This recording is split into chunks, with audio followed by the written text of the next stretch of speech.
August ते 7 August असे 7ही दिवस वेगवेगळे कार्यक्रम राबविले जाणार आहेत। त्या कार्यक्रमांमध्ये 1 ऑगस्ट रोजी महसूल दिन साजरा करायचा आहे। महसूल विभागामधील जे सेवानिवृत्त कर्मचारी आहेत किंवा आता सध्या कार्यरत असलेले कर्मचारी आहेत, अधिकारी आहेत, या सर्वांचा आपल्याला प्रमाणपत्र देऊन त्यांच्या कामगिरीबद्दल त्यांचा उल्लेख करून त्यांना आपल्याला प्रमाणपत्र द्यायचे आहे, त्यांच्याशी संवाद साधायचा आहे। असं स्वरूप हे पहिल्या दिवसाचं आहे।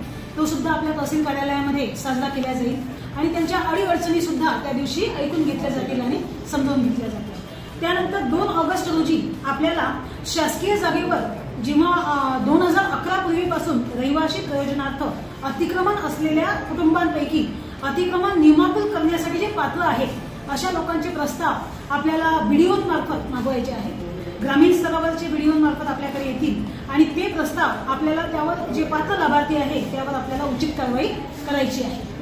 त्यानंतर 3 ऑगस्ट रोजी आपल्याला पांदन आणि शीव रस्ते आपण मोकळे केलेले आहेत। साधारणतः भुसावळ तालुक्यामध्ये आपण 30 ते 35 रस्ते मोकळे केलेले आहेत। त्यामध्ये आपण भूमी अभिलेख विभाग आणि पोलीस विभाग यांचं सहकार्य घेऊन आपण रस्ते मोकळे केलेले आहेत। त्या रस्त्याच्या दोन्ही बाजूंना आपल्याला झाडं लावून म्हणजे वृक्षारोपण करण्याबाबतचे निर्देश प्राप्त झालेले आहेत। ती योजना सुद्धा आपण राबविणार आहोत। त्यासाठी आपण सरपंच, ग्रामसेवक, गावातील काही नागरिक यांचा सुद्धा सहभाग आपण त्यामध्ये शेतकरी यांचा सुद्धा आपण सहभाग घेणार आहोत। त्यानंतर 4 ऑगस्ट रोजी आपल्याला छत्रपती शिवाजी महाराज महाराजस्व अभियान हा प्रत्येक मंडळ निहाय राबवायचा आहे। यामध्ये आपण पाहिलेलं असेल याआधी सुद्धा आपण हे शिबिर घेतलेलं आहे। प्रत्येक मंडळामध्ये 2 शिबिर आपल्याला घ्यायचे आहेत। प्रत्येक मंडळामध्ये 4 शिबिर घेण्याबाबत शासनाचे निर्देश आहेत। त्यापैकी आपल्याला 15 ऑगस्ट पूर्वी 2 शिबिर कंपल्सरी करायचे होते, ते आपण पूर्ण केलेले आहेत। तरी सुद्धा आता आपल्याला महसूल सप्ताहामध्ये प्रत्येक मंडळामध्ये 1 शिबिर घ्यायचं आहे। त्या शिबिरामध्ये नागरिकांचे प्रश्न सोडविणे, सर्व विभागांचे प्रतिनिधी, अधिकारी, कर्मचारी त्या ठिकाणी उपस्थित राहतील आणि कोणत्याही विभागाचा विषय असो तो तिथे निकाली काढला जाईल किंवा त्यांचा काही अर्ज असेल तर तो त्यामध्ये आपण त्याची दखल घेऊ आणि संबंधित अधिकारी, कर्मचारी त्या विभागाचा जो आहे तो त्यामध्ये कारवाई पूर्ण करेल। म्हणजे लोकांना त्यांच्या ठिकाणी जाऊन, त्यांच्या मंडळाच्या ठिकाणी जाऊन सेवा देण्यासाठी हा एक आपल्याला उपक्रम आहे। त्यानंतर 5 ऑगस्ट रोजी आपल्याला विशेष सहाय्य योजना जी आहे संजय गांधी योजना, त्या योजनेमधील जे डीबीटी करायची आहे। डीबीटी म्हणजे आपण त्या लोकांचा आधार आणि त्यांचा मोबाईल नंबर बँकेच्या खात्याशी कनेक्ट करायचा असतो। ते काम आपल्याकडे जवळपास 90 ते 95% झालेलं आहे, परंतु अजून सुद्धा जवळपास 400-500 लोक असे आहेत की ज्यांनी ते केलेलं नाही। त्यामुळे त्यांना आता डायरेक्ट लाभ त्यांचा मिळणार नाही, त्यांचा लाभ बंद होऊ शकतो।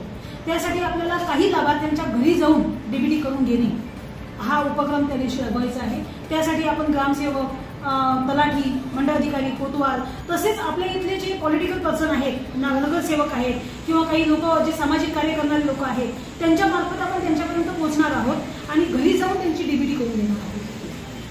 त्यानंतर 6 ऑगस्ट रोजी आपल्याला शासकीय जमिनीवरील अतिक्रमणे निष्कासित करण्याबाबतचं काम करायचं आहे आणि शर्तभंग जे काही प्रकरण असतील तर त्यामध्ये आपल्याला कारवाई करायची आहे। आता यामध्ये शासकीय जमिनीवरील अतिक्रमण असेल तर आपण ग्राम विकास विभाग यामध्ये काम करत असतो, कारण ते त्यांच्या ताब्यामध्ये किंवा त्यांच्या नियंत्रणाखाली त्या जमिनी असतात। परंतु महसूल विभाग त्यांचं सहकार्य घेऊन कोणत्या जमिनीवर अतिक्रमण आहे यामध्ये त्यांचा सहभाग घेऊन ग्रामसेवक, बीडीओ आणि तिथले सरपंच, संपूर्ण ग्राम दक्षता समिती यामध्ये काम करेल आणि त्यांच्या सहकार्याने आपल्याला ते अतिक्रमण निष्कासित करायचे आहे।